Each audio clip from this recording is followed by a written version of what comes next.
மற்றும் கேப்டன் நியூஸில் விளம்பரத்தின் மூலம் மேம்படுத்த விருப்பமா? உடனே கீழே கொடுக்கப்படும் எண்ணிற்கு தொடர்பு கொள்ளுங்கள். சிறப்புரையாற்றவிருக்கும் தோழர் சுபவீரபாண்டியன் அவர்களே, வரவேற்புரை நிகழ்த்திய தோழர் சிற்பி செல்வராஜ் அவர்களே, தொகுப்புரை வழங்கிய தோழர் இரா உமா அவர்களே, நன்றி உரை வழங்கவிருக்கும் தோழர் காசு நாகராஜன் அவர்களே, மற்றும் இங்கு குழுமியிருக்கும் திராவிட இயக்க தமிழர் பேரவையின் சொந்தங்களே, உங்கள் அனைவருக்கும் என்னுடைய வணக்கத்தை தெரிவித்துக் கொள்கிறேன். இங்கே வந்தோன்னே தோழர் லெனின் இருந்தார், ஜெயரஞ்சன் ஐயா இருந்தாங்க. நீங்கள்லாம் பேசி நான் கேட்டால் மகிழ்ச்சியாக இருக்கும், கொஞ்சம் பாடம் கற்றுக்கிட்ட மாதிரி இருக்கும். இருந்தாலும் என்ன பேச சொல்லியிருக்காங்க. இது ஒரு முக்கியமான நிகழ்வாக இருக்கிறதுனால நான் வரும்போதே மனசில் வந்து ஒன்று முடிவு செஞ்சுட்டு வந்தேன். என்னென்னா, நான் பொதுவாக பேசும்போது கூட்டத்தில் கைதட்டல் வாங்கிறதுக்காக, சிரிக்க வைக்கிறதுக்காக எதையோ ஒன்று பேசுவேன். அது இல்லை, இதில் வந்து சரியாக பாயிண்ட்டுகளை பேசி சரியாக ஆய்வுகளை சொல்லணும். ஏன்னா கொள்கைகளை ரொம்ப தெளிவாக எடுத்து சொல்கிறதுக்கு தோழர் சுபவி மாதிரி இருப்பாங்க.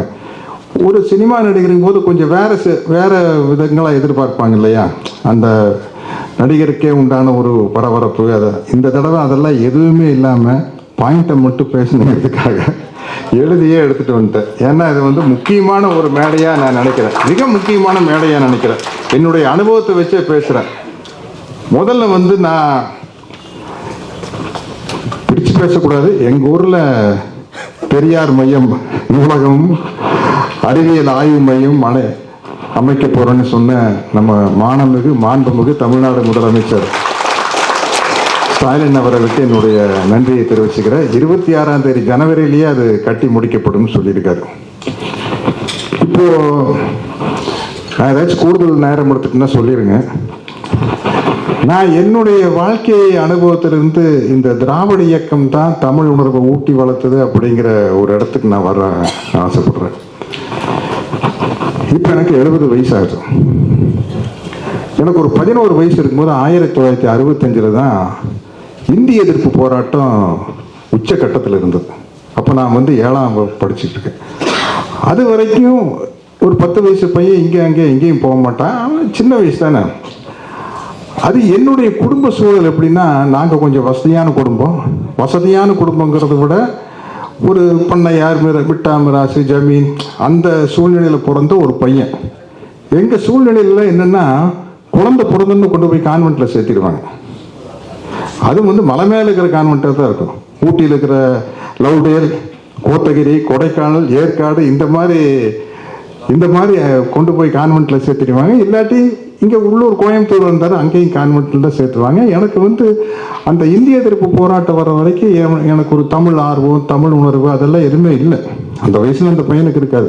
அப்போ இந்திய எதிர்ப்பு போராட்டம் அடையும் போது தான் வந்து இந்தியனுடைய ஆதிக்கத்தை, இந்தியனுடைய திணிப்பை எதிர்த்து போராட்டம் வரும்போது தமிழ் வாழ்க, இந்தி ஒழிக அப்படிங்கிற முழக்கம் வந்து பெரிய அளவில் வருது. அதை பெரிய அளவில் முன்னெடுத்தது வந்து திராவிட முன்னேற்ற கழகம் தான். அப்போ தான் என்ன மாதிரி 11 வயசு இளைஞர்கள் பார்வை திராவிட முன்னேற்ற கழகத்தின் மூலமாகத்தான் தமிழின் பக்கம் திரும்புகிறது, தமிழினுடைய பெருமையின் பக்கம் திரும்புகிறது. அதுக்கு முன்னாடி விளையாட்டுத்தனமா சுத்திக்கிட்டு இருப்போம். சரி, அந்த ஒரு 12 வயசுல வந்து சினிமா தானே முக்கியம். அப்போ சினிமாவுக்கு போனால் நான் ஒரு தீவிரமான புரட்சி தலைவர் எம்ஜிஆருடைய ரசிகர். அங்கே தியேட்டரில் போய் படம் பார்க்கல இந்திய எதிர்ப்பு போராட்டம் உச்சத்தில் இருக்குது. பணம் படைத்தவன் ஒரு படத்தில் வந்து எனக்கு ஒரு மகன் பிறப்பான், அவன் என்னை போலவே இருப்பான் ஒரு பாட்டில் வந்து உயிரை தமிழுக்கும் உடலை மண்ணுக்கும் உதவும் நாள் கண்டு துடிப்பார், சுற்றி பகை வந்து சூடும் திருநாளில் வெற்றி தோல் கொண்டு முடிப்பான்னு ஒரு பாடல் வரி வரும். எங்கே போனாலும் வந்து திராவிட இயக்க சினிமாவில் வந்து தமிழ்னு அந்த தமிழ் ஆர்வத்தையும் தமிழுடைய பெருமையும் வந்து என்ன மாதிரி ஒரு 12 வயசு பையனுக்கு, 13 வயசு பையனுக்கு, 15 வயசு பையனுக்கு வந்து ஊட்டி வளர்த்தது வந்து திராவிட இயக்கம் தான். இல்லாட்டி என் குடும்ப சூழலில் வந்து நாங்கள் வந்து எங்கள் சொந்த பந்தங்கள்லாம் இங்கிலீஷே எங்கே போட்டு பேசுவோம். வாட்டுங்க மச்சா, ஐ கேம் ஹியருங்க, we are waiting for such a long timeங்க, but you are never come. இப்படி அந்த வெள்ளைக்காரனுக்கே சந்தோஷப்படுவான். இல்லைப்பா, நம்ம மொழிக்கு இவ்வளோ மரியாதை ஏற்படுத்தி கொடுத்தது பல்லடத்துக்காரர் கொஞ்சம் அதிகமாக சிரிக்கிறார். ஆங்கிலத்துக்கு மரியாதை கொடுத்தது வந்து கோயம்புத்தூர்காரங்களா இருப்பாங்க போல சொல்லி, இதுதான் எங்கள் பக்கத்து பழக்கம். அப்படி இருக்கையில் வந்து இந்த சினிமாவுக்கு போகல எங்கே போனாலும் வந்து அவர் வாத்தியார் படத்தில் வந்து பட்டுக்கோட்டையார் பாடலில் வந்து பொதுவுடைமை சிந்தனைகள், பகுத்தறிவு சிந்தனைகள் இதெல்லாம் ஊட்டி வளர்க்கப்படுது. நான் 1954 பிறந்துவேன். பராசக்தி 52 வந்துடுது. ஒரு 15 வயசு இருக்கையில் பராசக்தி மறு வெளியீட்டில் வந்து அப்போவே நிறைய கலைஞருடைய மீட்டிங்கு, பேரறிஞர் அண்ணாவுடைய மீட்டிங் எல்லாம் கேட்டு அந்த தமிழ் ஆர்வம், திராவிட இயக்க சிந்தனைகள் எல்லாம் உள்ள விதைக்கப்படுது. அப்படி இருக்கையில் மறு வெளியிட பராசக்தி படம் வருது. போய் பார்த்தா பிரமிச்சு போய் தமிழின் மீது ஆர்வம் வந்து விட்டது, கலைஞர் பேசிய தமிழின் மீது காதல் வந்து விட்டது. தமிழின் மீது மரியாதை வந்து விட்டது, கலைஞர் பேசிய தமிழின் மீது காதல் வந்து விட்டது. அப்போ இந்த கிராமபோன் ரெக்கார்டு போன அடுத்த செட்டப்ல வந்து ரெக்கார்ட் பிளேயர்னு ஒன்று வந்தது. அப்போ 33 RPMனு ஒரு இசைத்தட்டு பெருசா இருக்கும். அதில் பராசக்தியினுடைய கதை வசனங்கள்லாம் வந்துருச்சு. இது தினம் ஸ்கூலுக்கு போயிட்டு வந்து கேட்க வேண்டியது. கேட்டு கேட்டு மனப்பாடம் பண்ணி எல்லாரும் பராசக்தி வசனத்தில் நடிகர்கள் நம்ம கோர்ட்டு சேர்ந்து பேசுவாங்க. நீதிமன்றம் விசித்திரம் நிறைந்த பல வழக்குகளை சந்தித்திருக்கிறது, புதுமையான மனிதர்களை கண்டிருக்கிறது. எனக்கு பண்டிரிபாய் அம்மா வசனம், சஹஸ்ரநாம வசனம் எல்லாமே தெரியும். என்ன தினம் ராத்திரி படுக்கிறதுக்கு முன்னாடி ஒரு வாட்டி கேட்டேன். அப்புறம் அதை போய் என்னுடைய நண்பர்கள் முன்னால அந்த கலைஞர் எழுதிய வசனத்தை வந்து அப்படியே பேசி காட்டுறது வந்து ஒரு பெரிய பெருமிதம். அந்த வசனத்தை வந்து பள்ளிக்கூடத்தில் பேசி காட்டிட்டோம்னா ஒரு கெத்து தான். நாங்கெல்லாம் வேற மாதிரி தலைவர் வசனத்தை பேசுறதுல அப்படி ஒரு ஆர்வம். அது நமக்கே வந்து ஒரு மகிழ்ச்சி. இந்த மகிழ்ச்சி ஹார்மோன் சொல்லுவாங்களே, செரட்டோனின், டோப்பமின் இதெல்லாம் சுரந்துடும் போல் இருக்குது தலைவருடைய தமிழ் பேசும்போது. இப்படி பிற்பாடு வந்த படங்களை பார்க்கல ஒரு 1958 54 நான் பிறந்த வருஷம் தான் வந்தது மலைக்கல்லன். அது வந்து கலைஞர் அவர்கள் தான் கதை வசனம், வாத்தியார் தான் ஹீரோ. போனால் டைட்டில் சாங் வந்து தமிழன் என்றொரு இனம் உண்டு, தனியே அவருக்கு ஒரு குணம் உண்டு. நாடோடி மன்னன் ரிலீஸ் ஆகுது. போய் பார்த்தா செந்தமிழே வணக்கம் வந்து ஆரம்பிக்குது. இப்படி திராவிட இயக்க கலைஞர்களும் திராவிட இயக்கம் சேர்ந்து ஒரு மிகப்பெரிய அளவில் ஒரு தமிழ் ஆர்வத்தை, தமிழை நேசிக்க வேண்டிய ஒரு மனசை வந்து எங்களுக்கு உருவாக்கிட்டாங்க. அதுக்கப்புறம் பள்ளியில் படித்து முடிக்கல. 1967 8ஆம் கிளாஸ் படிக்கல நினைக்கிறேன், 9ஆம் கிளாஸ் படிக்கலையோ, திராவிட முன்னேற்ற கழகம் ஆட்சிக்கு வந்தது. வந்த உடனே பேரறிஞர் அண்ணா பண்ண முதல் வேலை சென்னை மாகாணத்துக்கு தமிழ்நாடுன்னு பேரை மாற்றினார். இதை விட என்ன திராவிட இயக்கம்? இது வந்து திராவிட இயக்கத்தை தாண்டி நாங்கள் தமிழ் தேசியத்தை முன்னெடுக்கிறோம் அப்படின்னா நீங்கள் திராவிட இயக்கத்துலேருந்து ஒரு ஸ்டெப்பு, 4 ஸ்டெப்பு 10 ஸ்டெப்பு முன்னாடி போய் எடுங்க, வேண்டான்னு சொல்ல. இது வந்து எதிர் வினையா அதை எப்படி கட்டமைக்கிறது? அதுதான் எனக்கு ரொம்ப வருத்தமான விஷயம். அப்புறம் சினிமாவில் நடிக்க வந்தாச்சு. 1978 சினிமாவுக்கு நடிக்க வந்தேன். வந்து சினிமாவில் நடிச்சிருக்கிறீங்கள. 1985 காலகட்டங்களில் 83 85 காலகட்டங்களில் ஈழ தமிழீழ விடுதலை போர் ஒரு மிகப்பெரிய உச்சத்தை அடையுது. அப்போ அந்த விடுதலை போருக்கு வந்து திராவிட இயக்க தோழர்களும் தலைவர்களும் தான் பெருசா முன்னின்றாங்க. தோழர் சுபவி அவர்கள் 1 வருஷம் 2 வருஷம் உள்ள போயிருப்பீங்களா? 2 வருஷம். வைகோ அண்ணா வந்து 2 வருஷமா உள்ள இருக்கிறாரு. அங்க கோவை ராமகிருஷ்ணன், குளத்தூர் மணி அவர்கள், இப்படி ஏகப்பட்ட பெரியார் தொண்டர்களும் திராவிட முன்னேற்ற கழக தொண்டர்களும் சிறைக்கு போறதும் கிட்டத்தட்ட தூக்கு தண்டனை வரைக்கும் போயிருக்கான்னு நினைக்கிறேன். கோவை ராமகிருஷ்ணன் எனக்கு சரியா ஞாபகம் இல்லை. குளத்தூர் மணி அவர்கள், விடுதலை ராஜேந்திரன் அவர்கள், இவ்வளவு பேரும் வந்து அந்த திராவிட இயக்கத்துக்கு வந்து அங்கே சில தலைவர்களை வந்து அவர் வாத்தியார் பார்வையில், எம்ஜிஆர் அவர்கள் பார்வையில் பிரபாகரன் அப்படின்னு ஃபீல் பண்ணுறாரு, கலைஞர் அவர்களுடைய பார்வையில் சபாரத்னம்னு ஃபீல் பண்ணுறாரு. பட் ஈழ விடுதலைக்கு ஆதரவாக இருந்தது, அந்த ஈழ விடுதலைக்கு பெரிய அளவில் உத்வேகமாக இருந்தது வந்து திராவிட இயக்கங்கள் தான். அன்னைக்கு இப்போ மக்கள் தலைவர் எம்ஜிஆர் அவர்கள் முதலமைச்சராக இருக்காரு. அந்த ஆயுதங்கள் எல்லாம் ஏதோ பறிமுதல் செய்யப்பட்டுருச்சு. அது வேணும்னு மேற்கு தேசிய தலைவர் பிரபாகரன் அவர்கள் உண்ணாவிரதம் இருக்கிறாரு.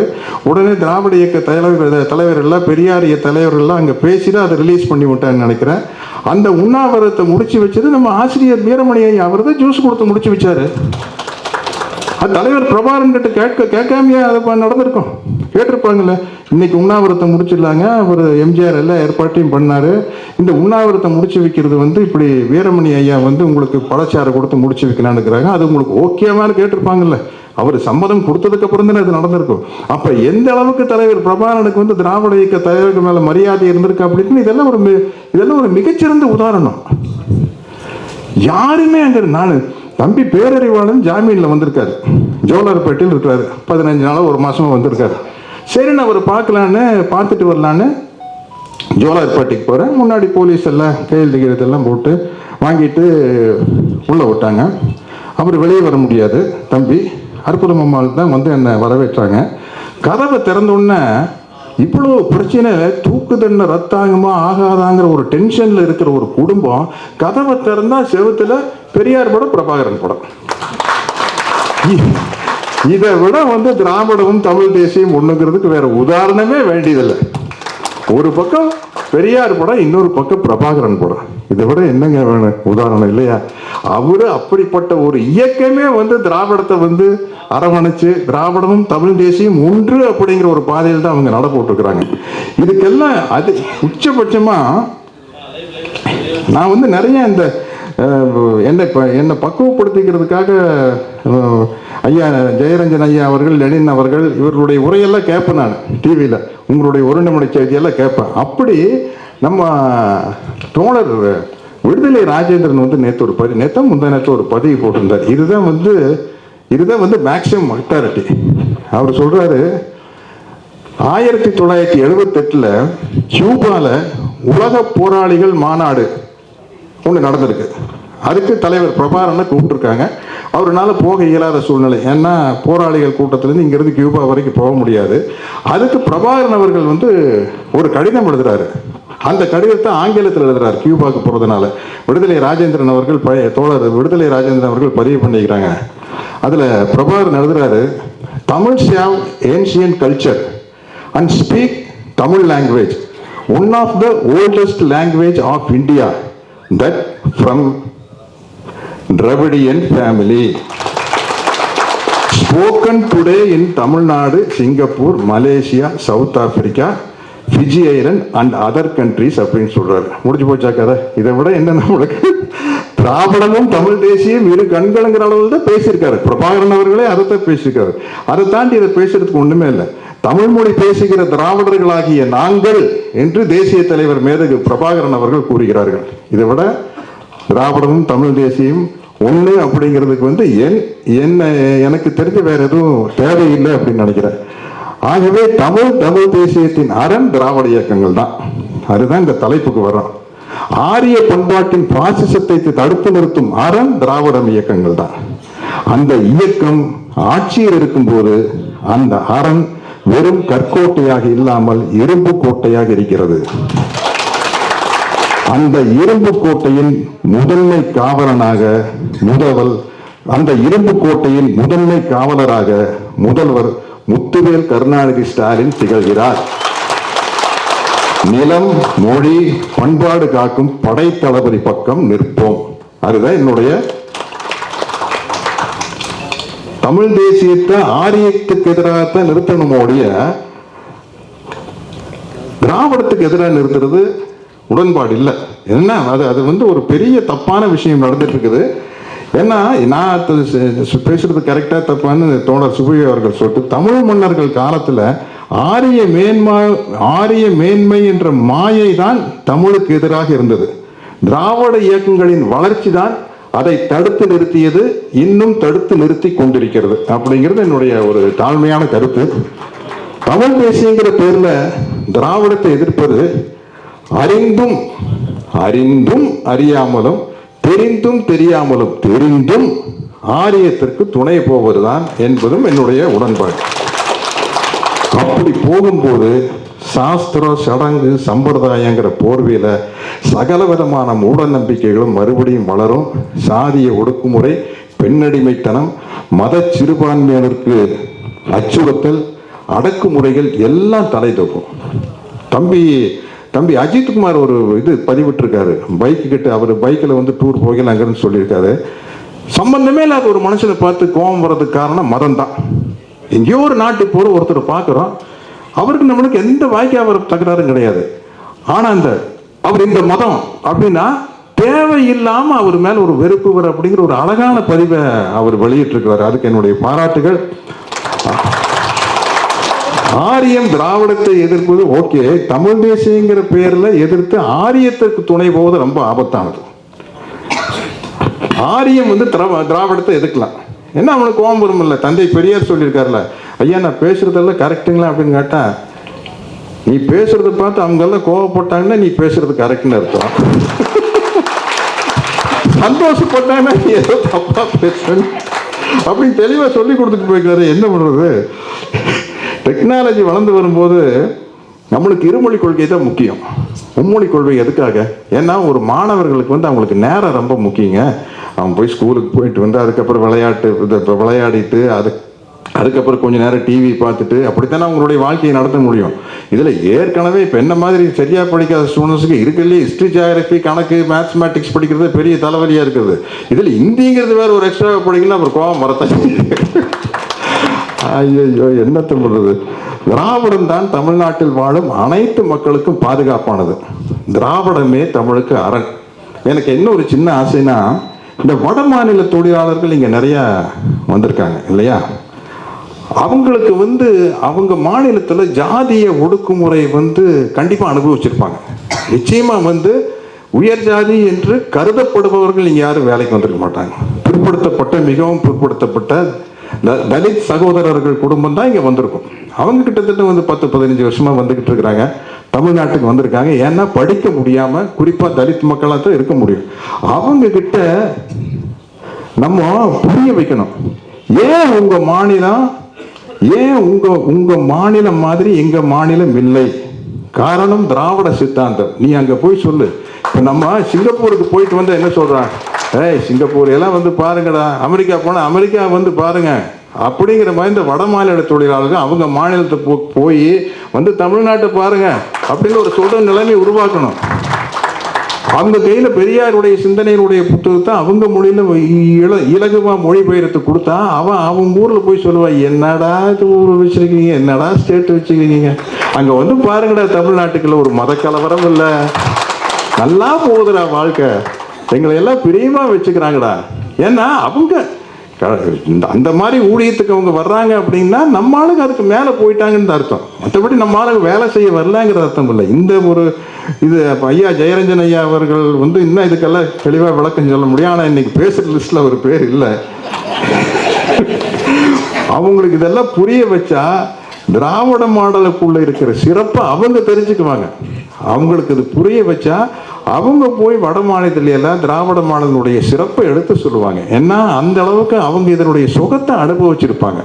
ஆகவே எப்படி பார்த்தாலும் என்னுடைய கருத்து திராவிடம் தான் தமிழுக்கு அரண் என்பதை இறுதியாக கூறிக்கொண்டு என்னுடைய சிற்றுரையை நிறைவு செய்கிறேன். நன்றி, வணக்கம். தினசரி நடப்பு நிகழ்வுகளையும் கல்வி, விளையாட்டு, அரசியல், வாழ்க்கை முறை, மருத்துவம், தொழில்துறை, சினிமா, பொழுதுபோக்கு போன்ற பல்வேறு நிகழ்ச்சிகளையும் உடனுக்குடன் காண கேப்டன் டிவி மற்றும் கேப்டன் நியூஸ் சமூக வலைத்தள பக்கங்களோடு இணைந்திருங்கள். உங்கள் வணிகத்தை கேப்டன் டிவி மற்றும் கேப்டன் நியூஸில் விளம்பரத்தின் மூலம் மேம்படுத்த விருப்பமா? உடனே கீழே கொடுக்கப்படும் எண்ணிற்கு தொடர்பு கொள்ளுங்கள்.